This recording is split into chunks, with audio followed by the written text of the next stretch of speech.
രാഹുലിനെ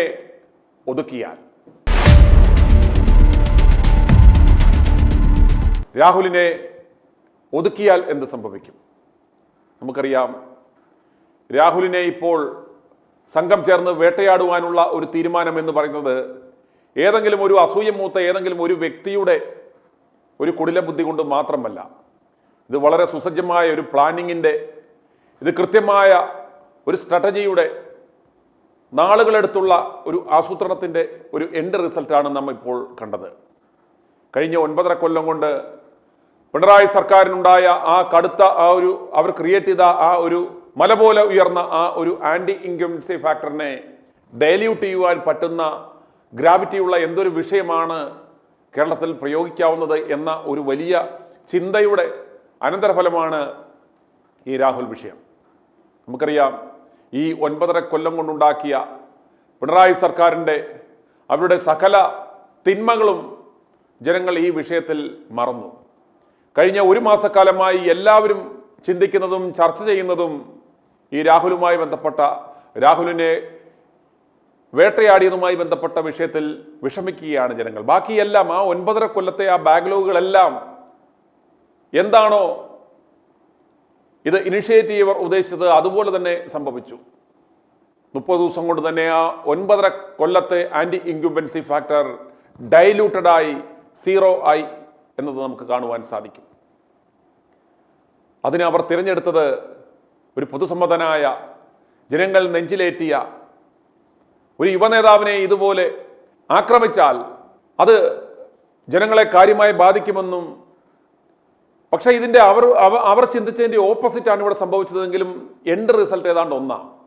രാഹുലിനെതിരെ ഇപ്രകാരം ഒരു പെണ്ണുകേസ് ആരോപിക്കപ്പെട്ട് മാറ്റി നിർത്തി കഴിഞ്ഞാൽ ഈ പെണ്ണുകേസിൻ്റെ പേരിൽ ഈ വിഷയം ആളിക്കത്തിച്ച് ഊതിക്കത്തിച്ച് ഇതുമായിട്ട് ബന്ധപ്പെട്ട ഇദ്ദേഹത്തെ അറസ്റ്റ് ചെയ്ത് ജയിലിലിട്ട് ഇത് എങ്ങും എത്തിക്കാതെ ഇങ്ങനെ ഉമ്മൻചാണ്ടിക്കെതിരെ ആരോപണം നടത്തി 2.5 കൊല്ലം അദ്ദേഹത്തെ വേട്ടയാടിയതുപോലെ ഒരു 2.5 കൊല്ലം, അല്ലെങ്കിൽ മിനിമം നിയമസഭാ തെരഞ്ഞെടുപ്പ് കഴിയുന്നത് വരെയെങ്കിലും ഇതിനെ ലൈവാക്കി നിർത്താം.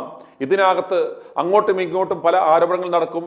അപ്പോൾ കോൺഗ്രസിലുള്ള മറ്റ് നേതാക്കന്മാരെയും സംശയനിഴലിലാക്കാം, അവരെ അറസ്റ്റ് ചെയ്യാം. അങ്ങനെ മൊത്തത്തിൽ ഒരു പെണ്ണുകേസിൽ കുടുക്കി ഈ വരുന്ന 8-9 വർഷക്കാലം ഇങ്ങനെ കൊണ്ടുപോകാം എന്ന ഒരു പ്ലാനിങ് ആയിരുന്നു. അങ്ങനെ വരുമ്പോൾ എപ്രകാരമാണോ ഉമ്മൻചാണ്ടിക്ക് തുടർഭരണം നഷ്ടപ്പെട്ടത് അതേ അവസ്ഥ കേരളത്തിൽ ഉണ്ടാവും, പിണറായിക്കൊരു തുടർഭരണം ഉണ്ടാവും എന്നിവർ കരുതി. അങ്ങനെയാണ് ഈ രാഹുൽ വിഷയം ഇവർ ആളിക്കത്തിച്ചു. പക്ഷേ ITV ന്യൂസ് പോലുള്ള സമൂഹ മാധ്യമങ്ങൾ ഞങ്ങളിതിനെ ഏറ്റെടുത്ത് ഇതിൻ്റെ യാഥാർത്ഥ്യം ജനങ്ങൾക്ക് മനസ്സിലാക്കി കൊടുത്തു. ഇതിൻ്റെ പിന്നിൽ ഇടതുപക്ഷത്തിന് വേണ്ടി ഈ മാമാപ്പണി ചെയ്യിക്കുന്നത് ആരെ കൊണ്ടാണ്? കേക്കച്ചനെ കൊണ്ടാണ്. അദ്ദേഹം എന്തുകൊണ്ടാണ് ഇപ്രകാരം ഒരു പണി ചെയ്തത്? എന്ത് മാനസികാവസ്ഥയാണ് ഇപ്രകാരം ഒരു കൃത്യം നടത്തുവാൻ അദ്ദേഹത്തെ പ്രേരിപ്പിച്ചത് എന്നടക്കമുള്ള ഏതാണ്ട് 1 മാസക്കാലം, ഏതാണ്ട് 24 മണിക്കൂർ എന്ന നിലയ്ക്ക് ഞങ്ങൾ ഇതിനെ തുടർച്ചയായി ജനങ്ങളുമായി ഇത്തരം ആശയങ്ങൾ പങ്കുവെച്ച് ഒരു പൊതുജനങ്ങളുടെ ഇടയിൽ ഒരു അവബോധം ഉണ്ടാക്കിയതോടുകൂടിയാണ് രാഹുൽ മാങ്കൂട്ടത്തിൽ ഈ വിഷയത്തിൽ ഒരു വ്യക്തിമാണ് എന്ന യാഥാർത്ഥ്യം ജനങ്ങൾ തിരിച്ചറിഞ്ഞത്. അപ്പോഴും ഇടതുപക്ഷത്തിന് അത് നേട്ടമാണ് ഉണ്ടായതെന്ന് നമ്മൾ മനസ്സിലാക്കണം. സകല വിരോധവും സകല ദേഷ്യവും ഈ കേക്കച്ചനോടും ഈ കന്നന്തിരിവിന് കൂട്ടുനിന്ന കോൺഗ്രസ് നേതാക്കന്മാരോടും കോൺഗ്രസ് പ്രസ്ഥാനത്തോടും ജനങ്ങളുടെ അമർഷം വളർന്നു. പിണറായിയെ വെറുക്കുന്നതിനേക്കാളും ഇന്ന് കേരളത്തിലെ ജനങ്ങൾ കേക്കച്ചനെ വെറുക്കുവാൻ കാരണം അതാണ്. കോൺഗ്രസ്സുകാർ തന്നെ പറയുവാൻ കാരണം, എന്തൊക്കെ സംഭവിച്ചാലും ഞങ്ങൾ കോൺഗ്രസിന് ഇത്തവണ വോട്ട് ചെയ്യില്ല എന്ന് ഒരു തീരുമാനത്തിലേക്ക് അവർ എത്തുവാനും കാരണം ഇതാണ്. കാരണം അവർ ഭയക്കുന്നു, അവർ മനസ്സിലാക്കുന്നു പിണറായി വിജയനേക്കാളും ഒരു വലിയ ഏകാധിപതിയും ഒരിക്കലും ഒരു ഐക്യമില്ലാത്ത ഒരു ഭരണവും തമ്മിലടിയുമാവും കേരളത്തിൽ ഇനി ഉണ്ടാവാൻ പോകുന്നത് എന്ന് ജനങ്ങൾ തിരിച്ചറിഞ്ഞു. എന്നാൽ ഇത് ആസൂത്രണം ചെയ്തവർ കരുതിയത് ഈ പെണ്ണുകേസിൽ കുടുങ്ങി ഇത്രകാലം നാറി അവസാനം ഇവരെ വെറുത്ത്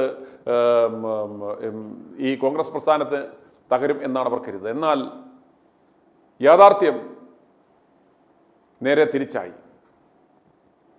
രാഹുലിനെ വിക്ടിമൈസ് ചെയ്ത, രാഹുലിനെ ട്രാപ്പിൽപ്പെടുത്തിയ, ഇടതുപക്ഷം കാണിച്ച മാന്യത പോലും കാണിക്കാത്ത ആ കോൺഗ്രസ് പ്രസ്ഥാനത്തോട് ജനങ്ങൾക്കുള്ള ആ വെറുപ്പും വൈരാഗ്യവും വളർന്ന് പന്തലിച്ച് അതിൻ്റെ ഏറ്റവും ഒരു ഹൈ ലെവലിൽ എത്തി നിൽക്കുന്ന ഒരവസ്ഥയാണ് നമുക്കിപ്പോൾ സാധിക്കുന്നത്. പക്ഷേ ഈ കോൺഗ്രസ് പ്രസ്ഥാനത്തെ സംബന്ധിച്ചിടത്തോളം ഇതിൻ്റെ അപകടം മനസ്സിലാക്കുന്നില്ല. ഇതിന് ഇവർ ഉപയോഗിച്ചത് കേക്കച്ചൻ എന്ന് പറയുന്ന ഇവരുടെ ഒരു സ്ലീപ്പിംഗ് സെല്ലായ സഹാവിനെയാണ് എന്ന് ഈ കോൺഗ്രസ്സുകാർ തിരിച്ചറിയുന്നില്ല.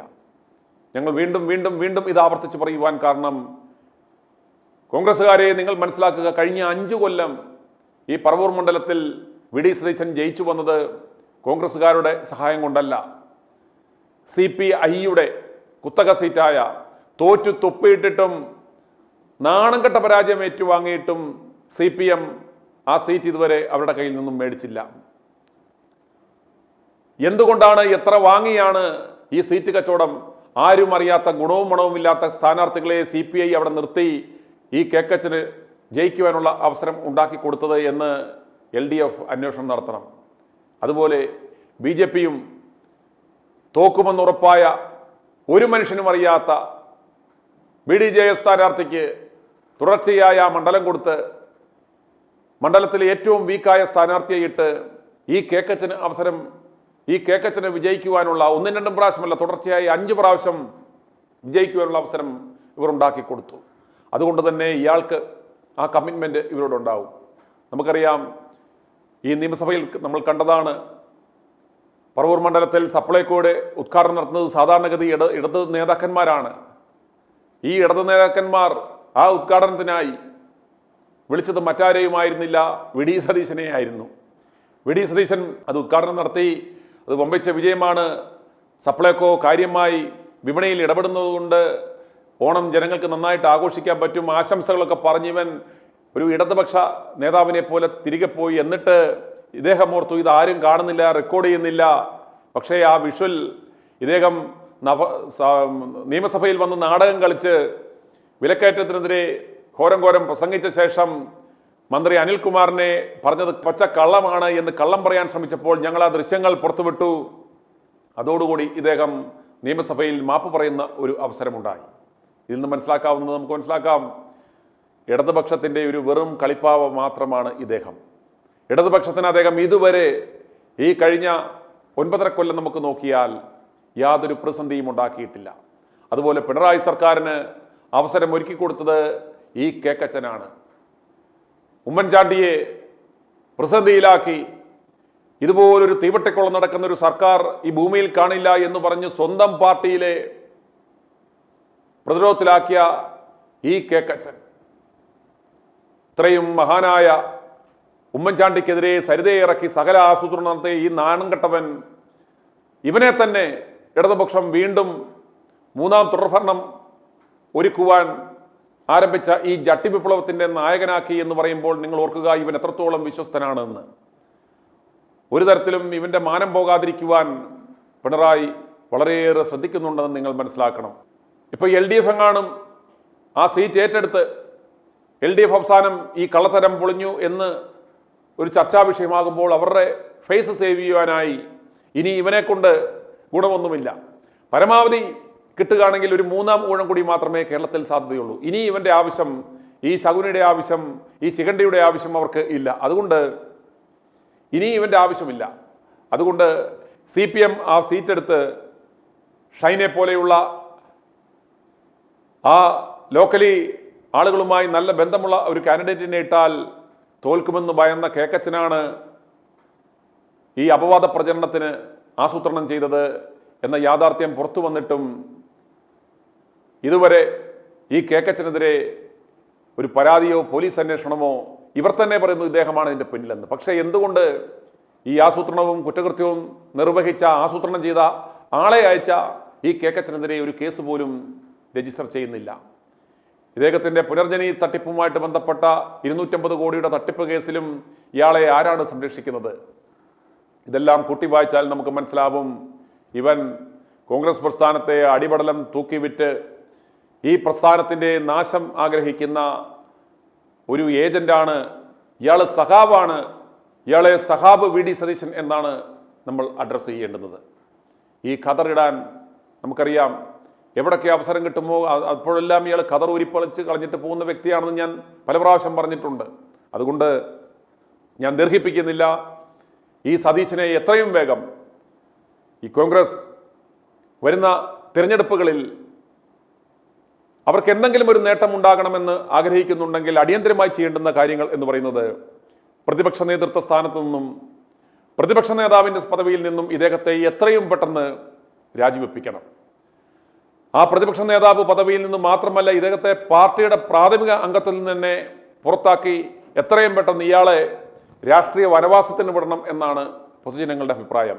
ഞങ്ങൾക്ക് ലഭിക്കുന്ന പ്രതികരണങ്ങൾ നിങ്ങൾ കേട്ടുവല്ലോ. പ്രാഥമിക അംഗത്വത്തിൽ നിന്ന് തന്നെ ഇയാളെ പുറത്താക്കി ഇയാളെ ആ കൊള്ളമുതലുമായി ഇയാളെ രക്ഷപ്പെടുവാൻ അനുവദിക്കണമെന്നാണ് പൊതുജനങ്ങളുടെ അഭിപ്രായം. അതുപോലെ KPCC പ്രസിഡന്റിന്റെ പദവി ഓർക്കുക, ഒരു സേനാനായകനില്ലാതെ എങ്ങനെയൊരു യുദ്ധം വിജയിക്കും? ഒരു മരവാഴയെ, ഒരു അരമന കിങ്ങിണിയെ, ഒരു ഗുണവും മണവുമില്ലാത്ത ഒരു കളിപ്പാട്ടത്തെ വെച്ച് എങ്ങനെ ഒരു യുദ്ധം വിജയിക്കും? മിടുക്കന്മാരായ മുന്നണി പോരാളികൾ ഉണ്ടെങ്കിലും സേനാനായകൻ വെറും ഊച്ചാളിയായി പോയാൽ എന്താണ് ഫലം? പറഞ്ഞിട്ട് യാതൊരു കാര്യവുമില്ല.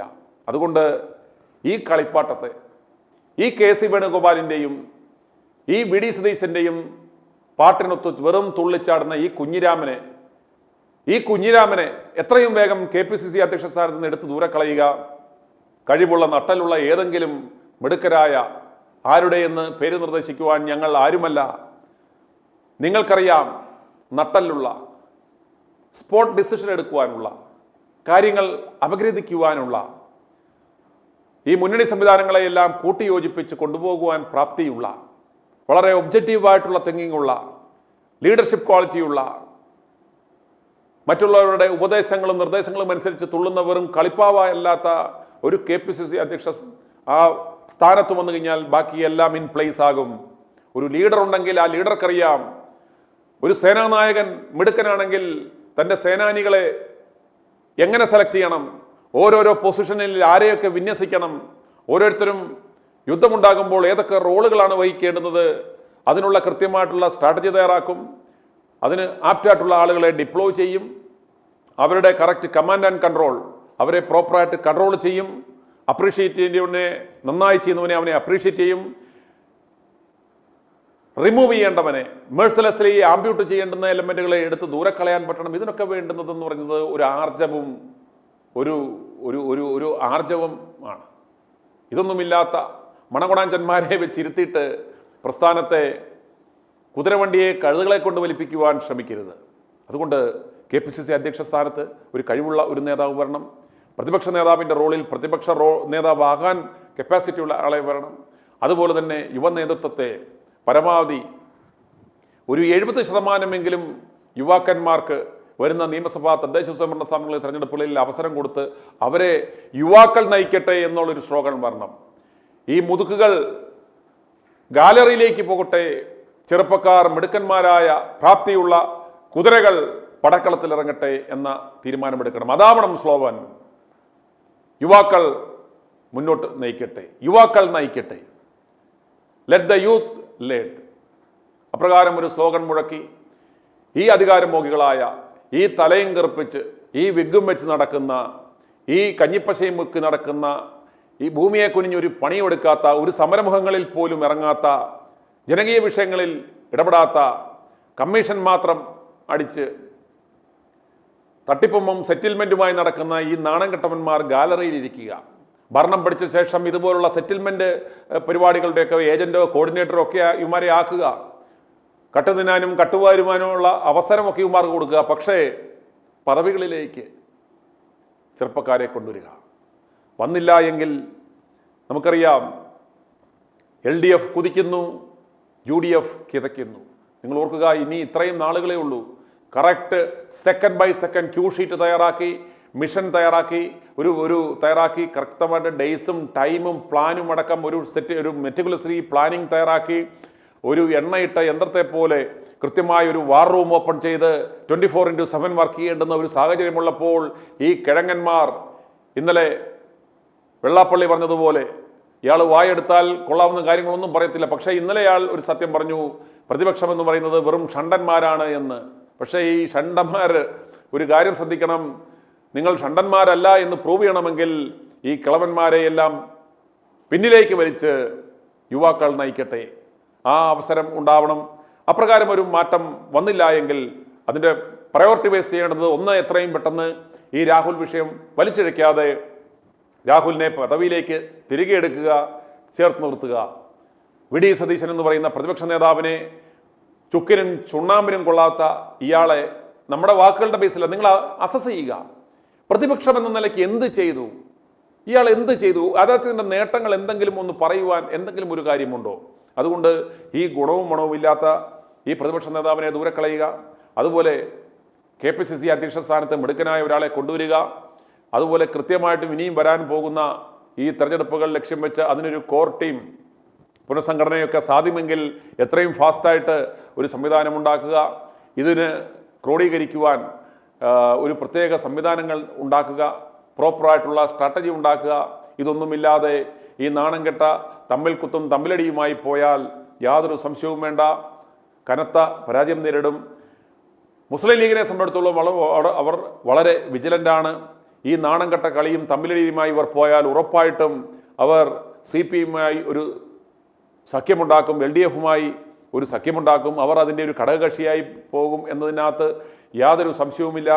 അതിനുള്ള ഏറ്റവും നല്ല തെളിവാണ് ഞാൻ കഴിഞ്ഞ ദിവസം പറഞ്ഞ പോലെ വികസന സദസ്സുമായി ലീഗ് സഹകരിക്കുമെന്നവർ പ്രഖ്യാപിച്ചു കഴിഞ്ഞു, സർക്കുലർ ഇറക്കിക്കഴിഞ്ഞു. ഇത് നിങ്ങൾക്കുള്ള കൃത്യമായ മെസ്സേജാണെന്ന് മനസ്സിലാക്കി. നന്നായാൽ നിനക്കൊക്കെ കൊള്ളാം. i2i news react four right. ജനങ്ങളുടെ പ്രതികരണങ്ങൾ തുടരുന്നു. പ്രേക്ഷകരെ, നിങ്ങളിപ്പോൾ കേൾക്കാൻ പോകുന്നത് ഞങ്ങൾക്ക് ഇന്ന് ലഭിച്ച ജനങ്ങളുടെ പ്രതികരണങ്ങളാണ്. ആ പ്രതികരണങ്ങളിലേക്ക് ഞാൻ 1-2 പ്രാവശ്യം സാറിനെ വിളിച്ചായിരുന്നു. രാഹുൽ എത്തിയല്ലേ സഭയില്? നിയമസഭയിലെത്തി. പിന്നെ ഓക്കെ. ഞങ്ങളുടെ ഒക്കെ പ്രാർത്ഥനയുണ്ട് ആ കൊച്ചിന്. എന്നാ നല്ല കൊച്ചു, അവന്റെ നിഷ്കളങ്കമായ ചിരി. അവന്റെ ഗുരു ഉമ്മൻചാണ്ടി സാറല്ലേ, അവൻ പരാജയപ്പെടുവോ? ഈ കല്ല് വെച്ച് എറിഞ്ഞിട്ട് പോലും അവരോട് ക്ഷമിച്ചതാ. അപ്പം അതാണ് ഉമ്മൻചാണ്ടി സാർ മകനെ പോലും അനുഗ്രഹിച്ചില്ല, ഷാബീനെയും രാഹുൽ മാങ്കൂട്ടത്തെയാണ് അനുഗ്രഹിച്ചത്. ആ പാത പിന്തുടരാനുള്ള കൊച്ചു അവൻ്റെ ആ നിഷ്കളങ്കമായ ചിരിയുണ്ടല്ലോ. അമ്മമാരെയൊക്കെ, ആ ആശാവർക്കർമാരെയൊക്കെ ചേർത്ത് പിടിച്ച് എത്ര നല്ല കൊച്ചാ. ഈ വി ഡി സതീശനെ ഒരു കാര്യം ചെയ്യാവോ? അവൻ്റെ വായിൽ ഫെവിക്കോൾ വെച്ച് ഒട്ടിക്കാവോ? ഞാൻ ആ വെള്ള പെയിന്റ് അടിക്കുന്ന കാര്യം പറഞ്ഞിട്ട് അവൻ്റെ മീശയും പിന്നെ തലമുടിയൊന്നും അല്ല കറുപ്പിക്കുന്നത്, അവൻ്റെ മുഖത്താണ് വെള്ള പെയിന്റ് അടിക്കുന്നത്. അവൻ്റെ മീശയാണ് വെളുപ്പിക്കേണ്ടത്. അവൻ കറുപ്പിച്ച് 17 വയസ്സുകാരനെ പോലെ വന്നിരിക്കുന്നു. അവൻ്റെ മീശയും വെളുപ്പിച്ച് തലയും വെളുപ്പിക്കണം, അതാ വേണ്ടത്. അവനൊരു സ്റ്റാപ്ലർ അടിക്കുക താഴെ, അതാ വേണ്ടത്. അവൻ ആ പറവൂശാന്തയുടെ അടുത്ത് ഇനി പോകാതിരിക്കട്ടെ. അവൻ്റെയൊക്കെ ആ പഴയ ചേറ്റത്തരം അവരാ കൊച്ചിനെ എന്താ ഞങ്ങൾക്കൊക്കെ വിറയ്ക്കുക. എനിക്ക് മാങ്കൂട്ടം, ചാണ്ടുമ്മൻ, രാഹുൽ ഗാന്ധി, ഷാബി പറമ്പിൽ, എത്ര നല്ല പിള്ളേർ. ഇവരൊക്കെ കയറി വന്നെങ്കിലല്ലേ ഇനി നമുക്കൊക്കെ രക്ഷയുള്ളൂ. കോൺഗ്രസ് വളരണമെങ്കിൽ ഈ പിള്ളേരൊക്കെ കയറി വരണം. അല്ലാതെ ഇവന്മാരൊക്കെ ഇനി എന്തുവാ കുടിയിലേക്ക് കാലം നീട്ടി. പഴയ ഇതൊക്കെ മാറി, ആൾക്കാർക്കൊക്കെ നല്ല സംസ്കാരവും വിദ്യാഭ്യാസവും ഉണ്ടെന്ന് പറഞ്ഞിട്ട് ഇവന്മാർക്കൊക്കെ എന്ത് വിദ്യാഭ്യാസം, സംസ്കാരം? ഞങ്ങൾക്കൊന്നും വലിയ വിദ്യാഭ്യാസം ഇല്ലെങ്കിലും ഞങ്ങൾക്ക് ഈ കോൺഗ്രസ് വളർന്നു വന്നെങ്കിലേ ഞങ്ങൾക്കൊക്കെ സുരക്ഷിതമുള്ളൂ. എന്നാൽ ഞങ്ങളെല്ലാവരും കിടന്ന് രാഹുലിന് വേണ്ടിയിട്ട് ഞങ്ങളുടെയൊക്കെ പ്രാർത്ഥനയുണ്ട്. എല്ലാ ദിവസവും സാറിൻ്റെ ചാനൽ മാത്രം, ഇപ്പം ഞാൻ വേറെ ഒന്നും കാണുന്നില്ല. സാറിൻ്റെ ഈ ചാനൽ മാത്രം ഞാൻ കാണുന്നുള്ളൂ. സാറ് വെള്ളം പോലും കുടിക്കാതെ തൊണ്ട ഉണങ്ങിയിട്ട് വരെ എത്ര ശക്തിയോടെ സാറ് രാഹുലിന് വേണ്ടിയിട്ട് സാറിന് എത്ര ഊർജം തമ്പുരാൻ തരട്ടെ, ആയുസ് തരട്ടെ. സാറിനിട്ടും വേണമെങ്കിൽ നമ്മുടെ ഷാജസ് കരിയാട് ചെയ്യുമ്പോൾക്ക് വേണമെങ്കിൽ പിണറായി എന്തെങ്കിലുമൊക്കെ പണിയാൻ സാധ്യതയുണ്ടല്ലേ. i2i News, an eye for truth.